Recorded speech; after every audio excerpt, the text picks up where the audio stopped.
Questa è una pianta unica, io solo l'ho trovato qui a Miahuatlán da loro. Una volta in una gara ho acquistato quella che ha vinto la gara, che era di Don Valente, il suo compagno, il suo amico. Era una pianta che solo il cuore, solo la pigna, erano 550 kg e con quello ho fatto solo una produzione. Solo si trova qui, io non l'ho fatto mai, non si capisce bene che tipo di pianta è.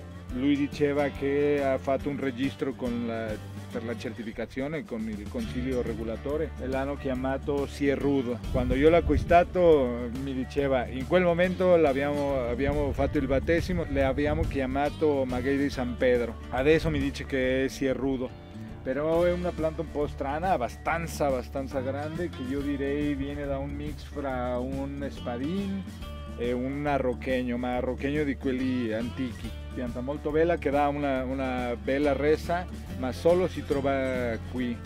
Io solo l'ho visto con Don Beto, che è quello che ha prodotto seminato di più, coltivato di più. Dice che ha più o meno 500 piante di queste. Da fili, di quelli fili ha avuto qualche pianta e anche dei semi. Quando si taglia una pianta, un buon produttore cerca di solo togliere o tagliare le piante che sono mature. La maturità si vede quando viene il capo fiorale, lo stem o quello che chiamiamo noi chiote. Quando viene fuori si deve tagliare.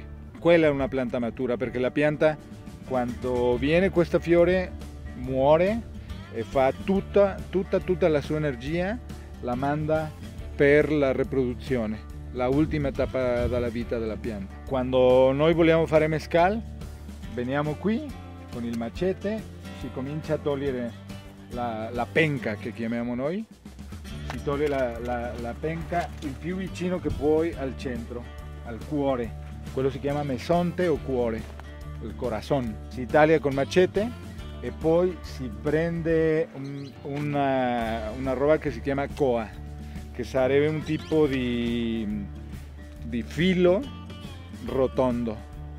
Quello si mette sulla base, si attacca sulla base e poi con una mazza si dà sulla base a questo e questo taglia la radice.